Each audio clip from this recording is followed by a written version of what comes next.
అందరూ చూడండయ్యా చూపిస్తాడు ఏదో లీలా అలరే అలా. నన్ను నేను ఊహించుకున్నాను అసలు నాకే ఎక్కడ నాకే నమ్మకం.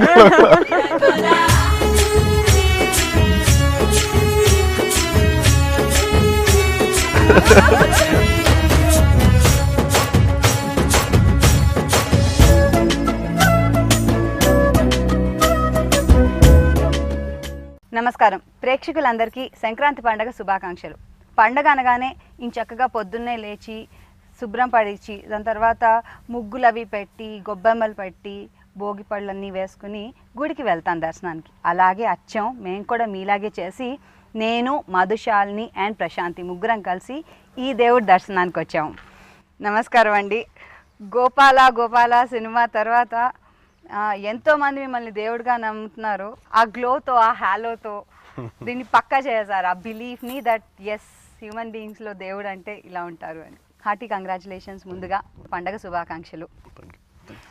నమస్కారం, సంక్రాంతి శుభాకాంక్షలు మీకు. గోపాల గోపాల డబుల్ పండుగ ప్రేక్షకులకి. సో ఈ సంక్రాంతి మరి మీరు ఎలా సెలబ్రేట్ చేసుకున్నారు? అదే ఆలోచిస్తున్నా పొద్దున్నే. ఇప్పుడు భోగి మంట వేద్దాం కోరుకుంటా కానీ కనీసం భోగి మంట కూడా వేసుకోలేకపోయినది చూస్తూ ఉన్నాను. ఏమో నా లైఫ్ స్టైల్కి ఏదో కుదరదు. అంటే చిన్నప్పుడు ఎలా ఉండింది మీకు సంక్రాంతి అంటే? చిన్నప్పుడు అయితే ఒక స్థాయి వరకు బాగానే ఉండేది, తర్వాత ఎక్కడో రెగ్యులర్ రిథం పోయింది నాకు. ఈ సినిమాలో మీకు క్యారెక్టర్ అనగానే ఎలా అనిపించింది మీకు? చిన్నప్పటి నుంచి భగవంతుడు అంటే భయం ఉంది దానికి. అంటే రూపురేఖలు లేవు కానీ మనల్ని నడిపించే మనల్ని పుట్టించిన శక్తి ఉంది, అది మనలో భాగం కూడా అని తెలుస్తుంది. అందుకని ఎప్పుడన్నా తప్పు చేస్తే చెప్పేసేవాడిని, మా అమ్మకి చెప్పేసి నేను ఇలా చేశాను.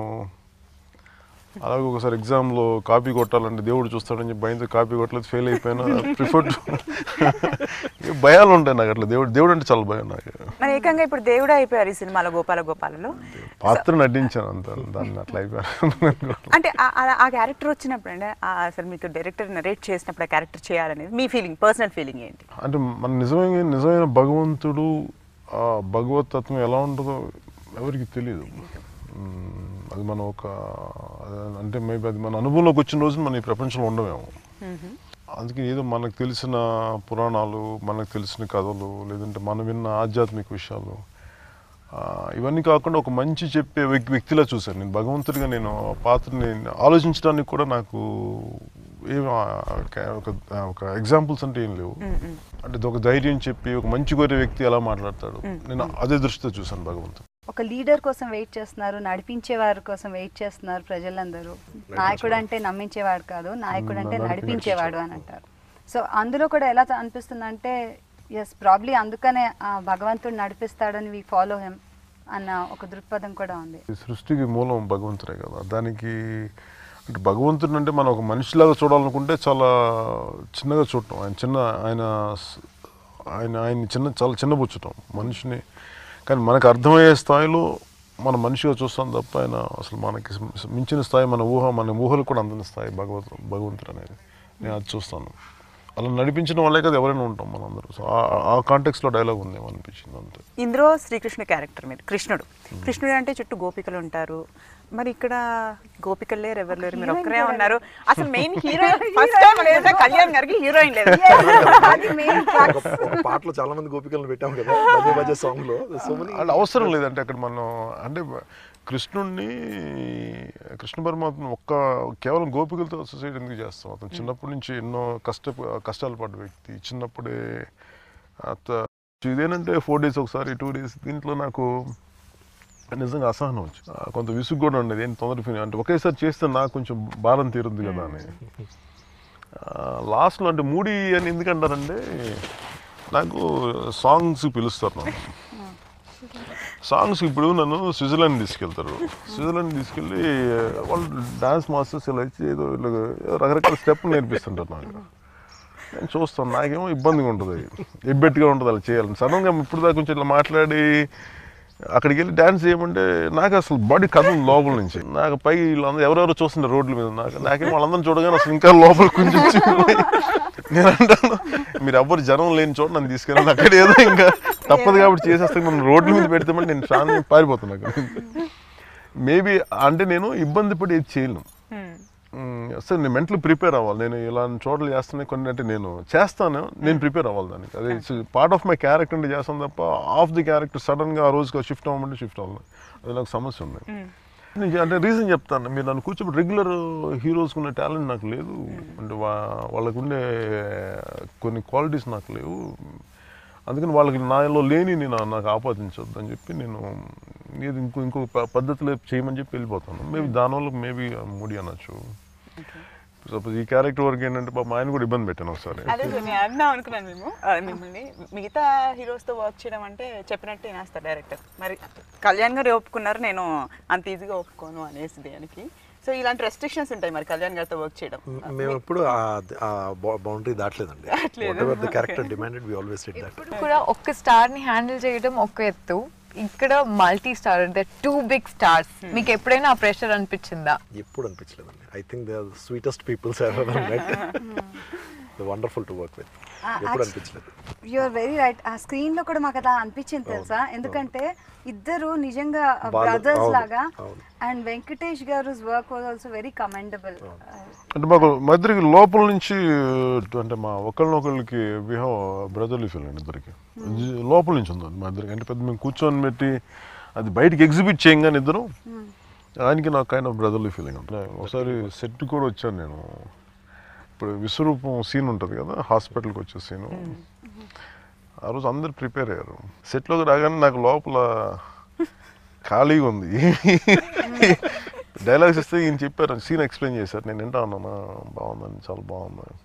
అది అంటే ఇది నేను చెయ్యాలంటే అసలు నాకేం కనిపించట్లేదు. ఏ డైలాగ్ చెప్పాలి నాకైతే లోపల నుంచి అసలు ఏం కదలలా, భయం వేస్తుంది. 1 గంట 2 గంటలు చూసాను. తర్వాత ఆయన దగ్గరికి వెళ్ళాను, వెంకటేష్ గారి దగ్గరికి వెళ్ళాను. సార్ ఈరోజు లోపల నుంచి భగవంతుని కనిపించలేదు,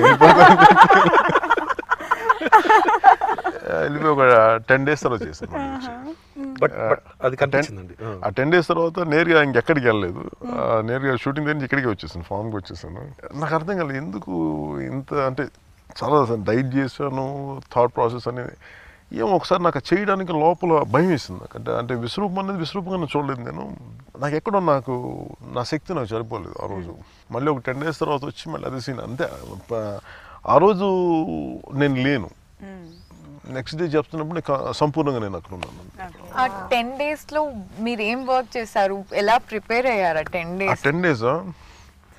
10 days అసలు ఏం చేయలేదు. ఇక్కడ కూర్చొని యోగా ఎక్కువ చేశాను. అంటే ఇవన్నీ చేయడం వల్ల వస్తాయండి, అది అలా కూడా ఏం కాదు. అంటే నేను ఏదో దారి ఎత్తుకున్నాను ఏం చేస్తే బాగుంటుంది అనేది. చేసిన తర్వాత ఎక్కడో చేయగలను నమ్మకం వచ్చింది, వచ్చి చేశాను. ఇట్ ఆల్వేస్ హ్యాపెన్స్ అండి if you are true to the character. At least a character like this, ఓ జెన్యూన్ క్యారెక్టర్ ప్లే చేస్తున్నాం, దేవుని క్యారెక్టర్ ప్లే చేస్తున్నాం అంటే if you are really true to it. Like what I have seen in him is right from his diet to his behaviour to his being close to the nature, ఇదంతా reflection కనిపించిందండి. ఇవాళ if people are saying it's looking very good, it's looking gorgeous, is looking like God, I think ఖచ్చితంగా it's not easy. Bike పైనుంచి దిగినప్పుడు ఏదైతే glow ఉందో ఆ ఒక చామ్, తెలియని చామ్ నిజంగా ఈ సినిమాకి కనిపించింది. మాకు ఎండింగ్ వరకు, త్రూ అవుట్ ఎండింగ్ వరకు అదే చామ్ని మీరు కంటిన్యూ చేశారు. అది డైట్ వల్ల లేకపోతే ఏంటండి రీజన్? స్పెషల్గా కనిపించారు. ఒకటి ఫస్ట్ చెయ్యాలి అంటే గౌరవం ఇవ్వాలి పాత్రకి అనేది ఫస్ట్ థాట్ లెవెల్ వస్తుంది. అంటే బేసిక్గా నా లైఫ్ స్టైల్లో అంత ఎక్స్ట్రీమ్స్లో ఏమి ఉండదు. అంటే నాకు ఎక్కడ బయటికి వెళ్ళను, చాలా తక్కువ రెస్టారెంట్స్, తక్కువసారి బయటికి వెళ్తాను, రెస్టారెంట్స్కి వెళ్తాను. వెరీ ఫ్యూ టైం, మేబీ ఒక వెళ్ళి మీరు లెక్క పెట్టచ్చు ఎన్నిసార్లు వెళ్తాను బయటికి. ఇక్కడెక్కడ తిరుగుతాను. ఎక్కడి నుంచి వెళ్తారు, ఏ రెస్టారెంట్కి వెళ్తారు, మహిళా అభిమానులు ఎక్కువ ఉన్నారు. 100 ట్రాఫిక్ జామ్ అయిపోతుంది రూట్ చెప్తే. ఓకే ఫైన్ సార్, మీ ఫుడ్ గురించి నాకు బేసిక్గా తక్కువ అలాంటి ఏదైనా అభిప్రాయం చెప్తాను తప్ప, ఎస్పెషల్లీ ఇది చేసేటప్పుడు ఏమనిపించిందంటే నాకు ఇంకా మిగతాన్ని తీసాను, అంటే ఎక్స్ట్రా థాట్స్ ఏమైనా ఉంటే అన్నీ తీసాను. తర్వాత డైట్ ఒకటి బాగా అంటే నియంత్రించుకోవడానికి ఆలోచన. తర్వాత అండ్ యోగా అండ్ పిలాటిస్ పురాణ శ్రవణం అంటే పురాణాలు వినటం, ఆలోచనలు వేరే వాటి వైపు మళ్ళకుండా ఎంతసేపు భగవంతుడికి సంబంధించిన విషయాలు వాటి చుట్టే ఆలోచనలు పెట్టాను. పాటలు విన్నా కానీ భగవంతుడికి సంబంధించిన పాటలు అది నేను చేస్తున్నాను. స్పెషల్లీ సినిమా కోసమా? నేను బేసిక్గా వినేది కొంచెం బాగానే వింటాను భగవంతుడి. దీనికోసం ఇంకేం మిగతాయి కట్ చేశాను, మిగతా కొంచెం ఇన్నేమన్నా అవి తీసేసాను, ఓన్లీ భగవంతుడికి సంబంధించినవి విన్నాను అంతే. అందుకనే బాగా అనిపించారండి. అంటే ఏం లేదంటే మనకు తెలియదు కదా భగవంతుడికి సంబంధించింది ఎలా ఉంటాడు అంటే సాధ్యమైన మేరకు థాట్ వేరే వాటి వైపు దృష్టి మళ్ళకుండా చేసే ప్రయత్నం అంతే. అంటే ఇవన్నీ వల్ల వస్తాయా అంటే నాకు తెలియదు, కానీ అట్లీస్ట్ నా ప్రయత్నం నేను చేశాను. నేను మీకు ఒకటి చెప్పాలి, మా ఫ్రెండ్స్ అందరూ మూవీకి వెళ్ళినప్పుడు ఇద్దరు అమ్మాయిలు ఎవరో మాట్లాడుకుంటున్నారంట, what Pawan Kalyan is playing a god, he's already a god, no he's again playing a god, so it definitely work. So అంటే సినిమా అయిపోయిన తర్వాత ట్రాన్స్ లో నుంచి బయటికి వచ్చేసారండి? ఎలా షార్ట్ అయిపోయి వచ్చేస్తాను. అందరూ అంటారు కదా అని చెప్పి నేను సీరియస్గా తీసుకుంటాను.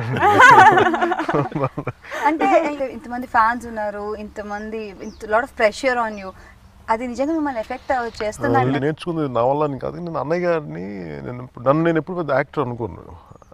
ఎందుకు అనుకున్నా అంటే నేను ఎప్పుడు అసలు నేను యాక్టర్ అవుతాను అనుకోలేదు. నేను అన్నయ్య గారిని చూశాను యాక్టర్గా, హీరోగా ఆయన్నే చూశాను. సో ఆయనకి అభిమానులు ఉండడం చూశాను తప్ప నాకు ఎప్పుడు దృష్టి నాకు అంటే నన్ను నేను చాలా తక్కువ స్థాయిలో పెట్టుకుంటాను. బేసిక్గా నాకు అసలు లోపల నాకు అనిపించదు. ఒక మేబీ ఫ్యూ ఫిల్మ్స్ హిట్ అయిన తర్వాత మేబీ ఫ్యాన్ ఎక్కువ మంది నేను ఇష్టపడ్డా, కానీ ఒకవేళ మనసులో అది రానివ్వకుండా భగవంతుడు ఏం చేసిన వెంటనే ఒక ఫ్లాప్ ఇవ్వగా నాకు చాలా సంతోషం కలిగింది. సో నాకు అందరు లెవెల్ అయిపోయింది. సో నాకు ఈరోజు మెచ్చుకున్నా రేపు తిట్టినా కానీ సర్లే రేపు ఈరోజు మెచ్చుకుని రేపు తిడతారులే మళ్ళీ చెప్పి కామ్గా థాట్ లెవెల్ అసలు నేను దేన్ని సీరియస్గా తీసుకోను. ఫిల్మ్ ఇండస్ట్రీలో జనరేషన్స్ గురించి అంటే మా నాన్నగారిది సో అబ్బాయి ఇది ఆర్ నెక్స్ట్ గ్రాండ్ సన్ కూడా అదే అవుతాడు యాక్టర్ అయితే, సో ఎవరో ఫ్యామిలీస్ వాళ్ళు ఇండస్ట్రీలో ఉన్నారు. సో అలా ఫ్యామిలీస్ ఉన్న వాళ్ళు ఎక్కువ మంది ఇండస్ట్రీలో ఉన్నారు. ఇది ఎలాంటి ఎఫెక్ట్ ఇస్తుంది అంటారు? హౌ డస్ అది నిజంగానే వర్కౌట్ అవుతుందండి? నిజంగా అంటే తరాలు ఉన్నారు కాబట్టి వాళ్ళ వెనక బ్యాక్గ్రౌండ్ ఉంది కాబట్టి ఇండస్ట్రీలో నిలదొక్కుంటున్నారు, బయట వాళ్ళకి అవకాశాలు లేవు అని అంటూ ఉంటారు. సో ఇది ఎంతవరకు కరెక్ట్ అంటారు మీరు? అంటే ఇండియాలో బిగ్గెస్ట్ స్టార్ షారుఖ్ ఖాన్. షారుఖ్ ఖాన్ ఎక్కడి నుంచి వచ్చాడు? He doesn't have any family base. అంటే ఒకళ్ళకి సాధించాలి అని పట్టుదల ఉంటే, ఇప్పుడు చిరంజీవి గారు వచ్చారు, చిరంజీవి గారు వచ్చే వరకు మాకు మా ఇంట్లో ఎవరున్నారు? ఆయన ఒక్కనే ఉన్నారు. అలాగే నాగేశ్వరరావు గారు కానీ రామారావు గారు కానీ వచ్చినప్పుడు వాళ్ళు ఇండివిజువల్ వాళ్ళు వచ్చారు. అట్లాగే అప్పుడు పాసిబిలిటీ అయింది, ఇప్పుడు పాసిబిలిటీ అవ్వదని అంటే ఎందుకు గ్యారెంటీ ఎందుకు జరుగుతుంది? అండ్ రీసెంట్ ఎగ్జాంపుల్ ఈ షారుఖ్ ఖాన్. తమిళ్లో చాలామంది పెద్ద హీరోస్ వాళ్ళకి ఎవరికి బ్యాక్గ్రౌండ్ లేదు, ఇంక్లూడింగ్ అజిత్. అంటే ఏ ప్రొఫెషన్కైనా సరే వాళ్ళ ఫ్యామిలీ ముందు ఎవరైనా ఉంటే జనరల్గా దానికే వాళ్ళు అట్రాక్ట్ అవుతారు. అంతేగాని ఇది ఒక్క ఫ్యామిలీ ఒక్కళ్ళకి అనేది అంటే కొంచెం ఇబ్బంది ఉంటుంది. చూసే వాళ్ళకి ఏమవుతుందంటే ఒకసారి ఉన్న సపోజ్ మా ఫ్యామిలీ నుంచి కొన్ని ఎక్కువ ప్రాజెక్ట్ చేసుకుంటే ఏమైపోద్దంటే ఇంకా మిగతా వాళ్ళకి అవకాశాలు రావు, ఎంతసేపు వీళ్ళని మాట్లాడుకోవడానికి ఒక థాటే తప్ప నిజానికి ఎవరైనా సరే సాధించాలి అని అనుకుంటే వాళ్ళని ఏది థాట్ అండ్ యువర్ విల్ అంత నథింగ్ కెన్ స్టాప్ ఎనీవన్. మా అన్నయ్య గారు ఉండటం వల్ల నేను వచ్చాను. బట్ నేనేమనుకున్నానంటే